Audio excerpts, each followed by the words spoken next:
नमस्कार दोस्तों, welcome back. आप देख रहे हैं कॉफी विद सुमित जैन। दोस्तों, बहुत ही प्यारी खबर अफ़गानिस्तान से कि अफ़गानिस्तान की जो तालिबान गवर्नमेंट है, वो भारत से तेजस खरीदने के लिए सोच रही है। आप सोच के देखिए कि जिस दिन ये काम हो गया कि तालिबान ने भारत से तेजस खरीदा, ये पाकिस्तान का क्या होगा? और जिस दिन उन्होंने अनाउंस कर दिया, भई तेजस को मिलने में 3-4 साल लगेंगे तालिबान को। लेकिन आप सोच के देखिए पाकिस्तान के ऊपर कैसे सांप रोंगेगा कि भाई भारत का तेजस अफगानिस्तान में, ईरान से बात चल रही है, अफगानिस्तान से बात चल रही है, इजिप्ट से भी बात चल रही है। सारी कौन सी कंट्रीज हैं? उम्मा की कंट्रीज। और यही जियो पॉलिटिक्स में होता है जो मोदी जी ये कारनामे कर लेते हैं जो कोई और नहीं कर पाया।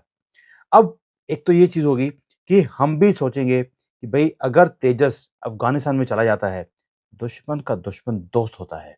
ये जियोपॉलिटिक्स पे चलता है। पाकिस्तान का दुश्मन आज की डेट में अफ़गानिस्तान बन गया या हम कह सकते हैं अफ़गानिस्तान पाकिस्तान को अपना दुश्मन मानता है क्योंकि इनके नाम पर इन्होंने 20 साल डॉलर कमाए। अमेरिका से, वेस्टर्न वर्ल्ड से और अफ़गानियों को बोला कि भई हम इन्हें पनाह दे रहे हैं अपनी कंट्री में, हमें डॉलर चाहिए। अब जब डॉलर मिलने बंद हो गए, उन्हीं अफ़गानियों के नाम पर जिनके नाम पर इन्होंने पैसे कमाए थे, उन्हें लात मारकर अपनी कंट्री से बाहर निकाल दिया। और पूरी दुनिया में से उफ़ तक नहीं हुई। तो इसलिए ये बेस्ट टाइम था जो मोदी जी ने कार्ड खेला है। साथ में ही एक और काम कर दिया मोदी जी ने। उन्होंने कहा कि हम इंडियन एयर फोर्स को ही खत्म कर रहे हैं। हाँ जी, आपने बिल्कुल सही सुना। भारत की सरकार इंडियन एयर फोर्स को खत्म कर रही है और उसका नामकरण नया तौर से शुरू हो गया है। उसका नाम रखेंगे Indian air and space force. आपने इसके बारे में सुना भी होगा। अब इसकी जरूरत क्यों पड़ गई? भी आईएएफ को आईएएसएफ ये क्यों रख दिया? अब इसका रीजन है कि भारत चाहता है कि हमारी जो एयर पावर है इसे और ज्यादा बढ़ाया जाए। सारी दुनिया स्पेस की तरफ जा रही है, हमें भी स्पेस के अंदर जाना पड़ेगा। लेकिन अगर स्पेस में ही जाना था तो हमारे पास तो ऑलरेडी इसरो है। तो आपको एक अलग से विंग जो है उसको खत्म करके आप इसको एयर फोर्स में क्यों डालना चाहते हैं? थोड़ी सी मैंने भी स्टडी कर ली कि भाई मोदी जी हैं, अगर कुछ किया है तो कुछ सोच के किया होगा। तो रीजन क्या था? भारत चाहता है कि जो हमारी एयर पावर है वो एक पोटेंट एयर पावर है। इसे हम क्रेडिबल एरोस्पेस पावर बनाना चाहते हैं। आपने देखा होगा कि जब से मोदी जी आए हैं, इन्होंने 2 चीज़ों के ऊपर तो काम किया है। एक है जो डिफेंस की जो मटेरियल है, जैसे हमारे तेजस है, हमारे हेलीकॉप्टर्स हैं, हमारी मिसाइल सिस्टम्स हैं, इसे डेवलप किया और भारत में ही बनता है। साथ में जो स्पेस है, इसके अंदर भी बहुत ज़्यादा काम हुआ।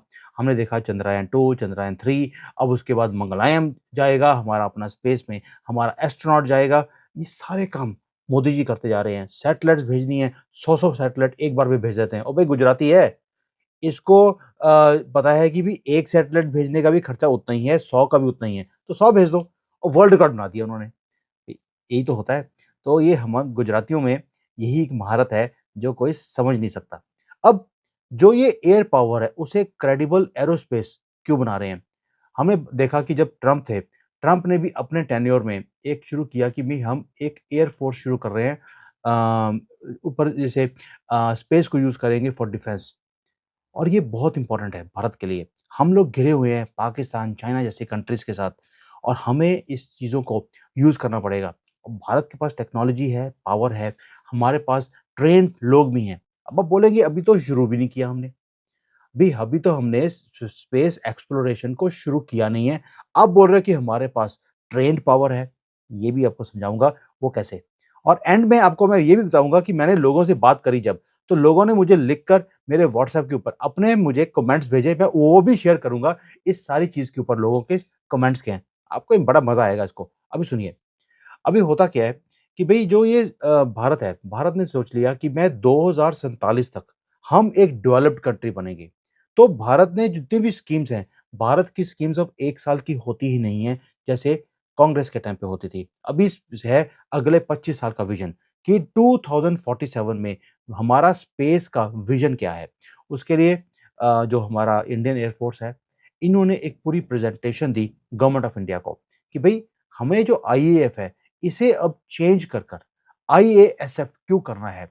क्योंकि इन्होंने बोला कि भई स्पेस स्पेस के अंदर हमें बहुत और ज़्यादा एक्सप्लोरेशन भी करना है और एक्सप्लॉइटेशन भी करना है, क्योंकि वहाँ पे रिसोर्सेज़ हैं जो हमें चाहिए।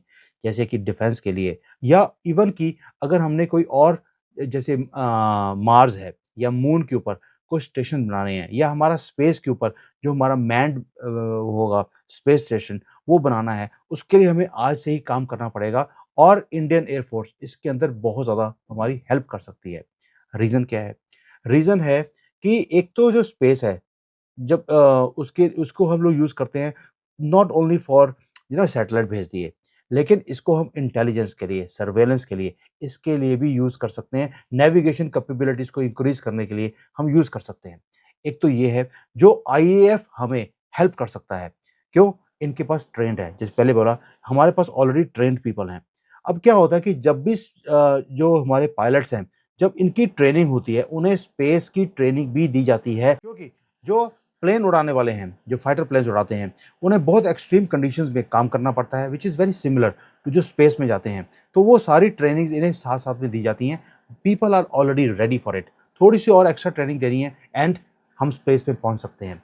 तो इसलिए आईएएफ ने जो इंडियन एयर फोर्स की जो हमारी मिनिस्ट्री है, उन्होंने बोला कि हम इसरो के साथ और डीआरडीओ जो हमारा डिफेंस के जो हमारे रिसर्च है ऑर्गेनाइजेशन उनके साथ और इवन जो प्राइवेट प्लेयर्स हैं, जो इंडस्ट्री में अभी आने शुरू हो गए हैं, टेक्नोलॉजी क्रिएट करते हैं। हम इन ट्राई पार्टी के साथ मिलकर हम ये चीज़ें करने को तैयार हैं, अगर आप हमें परमिशन दें। गवर्नमेंट ने भी इसके ऊपर मंजूरी दे दी है, कभी भी इसके ऊपर रूल आ सकता है। अब आप देखिए, ये गेम चेंजर कैसे है? गेम चेंजर ऐसे है कि जो बहुत बहुत ही कम कंट्रीज़ हैं पूरे वर्ल्ड में, जो कि इस चीज़ों के अंदर हैं। और आईएएफ ने बोल दिया कि भई अगर चाइना है, रशिया है, अमेरिका है, ये सारे इसमें आ रहे हैं, हमें भी जाना चाहिए। और इनका प्लान है कि अगले 7 या 8 साल में 100 सैटेलाइट ओनली फॉर मिलिट्री हम भेजने वाले हैं, जिसमें प्राइवेट प्लेयर्स ने भी अपनी मंजूरी दे दी है कि हम भी इसका पार्ट बनना चाहते हैं। इसलिए इन्होंने 7-8 साल में इसको गेम को चेंज करने की बात करी है। 7-8 साल में हम कर लेंगे। आपके कमेंट्स के ऊपर मैं चाहूँगा आप कमेंट्स डालें।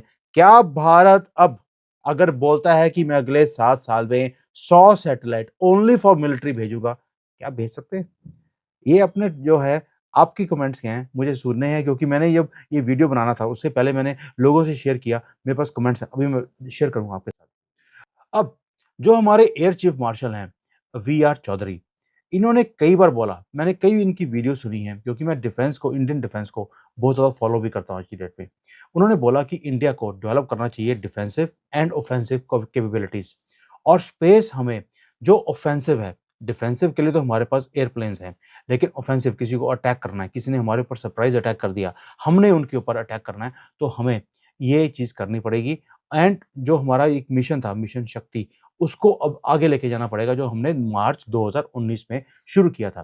तो इसलिए जैसे एंटी सैटेलाइट मिसाइल्स हैं वो हमें कैपेबिलिटी क्रिएट करनी पड़ेंगी। अभी भी हमारे पास कैपेबिलिटी है कि हम धरती से बैठकर किसी की भी सैटेलाइट को डिस्ट्रॉय कर सकते हैं। लेकिन अगर स्पेस के अंदर ही हमारे पास ऐसी चीज़ें होंगी, भी वहीं से सैटेलाइट किसी की डिस्ट्रॉय करनी है, हमारे पास भी कैपेबिलिटी है। वहाँ पर हमारे पास इवन की मिसाइल्स हैं, काम हो गया क्योंकि सैटेलाइट के थ्रू ही सारे काम होते हैं बैटल के अंदर आज की डेट में। और भारत जो प्लेन अभी डेवलप भी कर रहा है, वो भी वो वाले हैं जो कि विंग्ड बॉडीड प्लेन्स हैं, जो इवन स्पेस में भी उड़ सकते हैं। और भारत इसके ऊपर टेस्ट कर चुका है। मैंने वो वाली वीडियोज़ भी देखी हैं, जहाँ पर हमने ड्रॉप टेस्ट किया था और आराम से लैंड भी हो गया। जैसे शटल एक था उसका अमेरिका का, जो डिस्ट्रॉय हो गया था एक बार, जिसमें हमारी भारत की भी कल्पना थी वहाँ पर, वो डिस्ट्रॉय हो गया था, ब्लास्ट हो गया था, उसके बाद उन्होंने दोबारा से उसको भेजने की हिम्मत ही नहीं करी। लेकिन भारत उसी चीज़ को डेवलप कर रहा है और उसे यूज़ भी करने की बातें करता है। अब हम आते हैं चाइना के ऊपर। चाइना के पास भी एक People's Liberation Army Strategic Support Force है स्पेस के लिए। इन्होंने स्पेशली इसके लिए बनाया हुआ है, अमेरिका ने ऑलरेडी बनाई हुई है, इसलिए हमारी ज़रूरत बढ़ जाती है। अब आते हैं हम लोग लोगों के कमेंट्स के ऊपर। जब मैंने लोगों से पूछा कि क्या भारत ये काम कर सकता है? तो पहला कमेंट जो मुझे मिला वो था, अगर आप गंदगी वाली फैमिली को दूर रखेंगे, तो ही इंडिया में ये चीज़ें पॉसिबल हैं। मैं भी बात को मानता हूँ। दूसरा बंदे ने बोला मुझे, ये मोदी है, इसलिए ये हो रहा है, लेकिन कांग्रेस को दूर रखिए। लेकिन दूसरा कमेंट भी ये आ गया, साथ में आ गया हर हर महादेव। अब उसके बाद आ गया कि भई कई लोगों ने बोला कि पहले क्या था, कि पहले था पप्पू शो नहीं था, पपेट शो था। हमारी गवर्नमेंट जो थी वो पपेट थी। मनमोहन सिंह एक पपेट थे, वो रिमोट कंट्रोल से चलते थे। जैसे सोनिया गांधी उँगलियाँ हिलाती थी, वैसे मनमोहन सिंह हिलते थे। तो it was a puppet show. मैं उसे पप्पू शो बोलता हूँ, चलो पपेट शो बोल दिया, एक ही बात है। लेकिन अभी मोदी जी दुनिया को पपेट की तरह यूज़ करते हैं, जहाँ पर किसको हिलाना होता है, उसके हिसाब से काम करते हैं। टेक्नोलॉजी में एडवांसमेंट्स लेकर आए हैं, डिफेंस में एडवांसमेंट्स हैं। इसलिए हमें लगता है कि ये चीज़ बहुत ही जल्दी पॉसिबल हो जाएगी और ये इंडिया को स्ट्रॉन्ग करेगी एंड ये इम्पोर्टेंट भी है। एक मैं और कमेंट पढ़ता हूँ। अ, भारत ने जो एक बंदे ने बोला कि भारत ने जो अचीव किया है, कि कहाँ तो हम इम्पोर्टर थे वेपन्स के, कहाँ हम एक्सपोर्टर बन गए हैं, क्योंकि डोमेस्टिक प्रोडक्शन ही शुरू हो गई है। पहले हमारे पास इकोसिस्टम ही नहीं था। तो अगर वो हो सकता है, तो स्पेस की कैपेबिलिटी बनाने में हमें क्या टाइम लगेगा? और जो मिलिट्री है हमारी, वो ऑलरेडी बहुत ज़्यादा सक्षम है।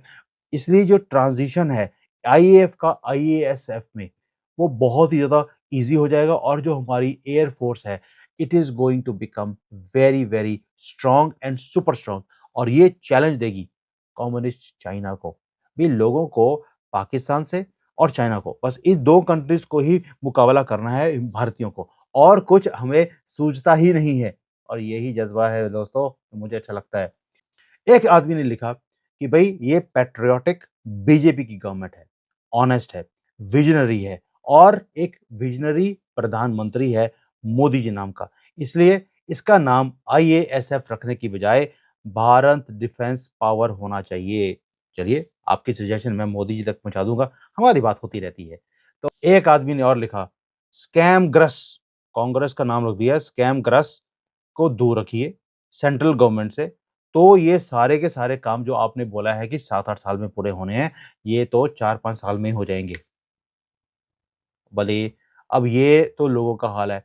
एक है उन्होंने लिखा है, पप्पू विल बी ऑफेंडेड, क्योंकि जो है वो उसको ये मौका नहीं मिलेगा बोलने का कि जी, जो आईएएफ के प्लेन्स बन रहे हैं, स्पेस में जा रहे हैं, जैसे ही प्लेन रॉकेट स्पेस में जाएगा, अदानी की पॉकेट में पैसा चला जाएगा। क्योंकि बटन तो दबाने की ज़रूरत नहीं पड़ती है, या वो इसलिए पप्पू को बोलने का मौका नहीं मिलेगा, इसलिए आप ये काम मत कीजिए। तो कई लोगों ने खुशी भी ज़ाहिर करी कि भई God bless Indian Air Force and we are very delighted कि भारत की सरकार ये काम कर रही है।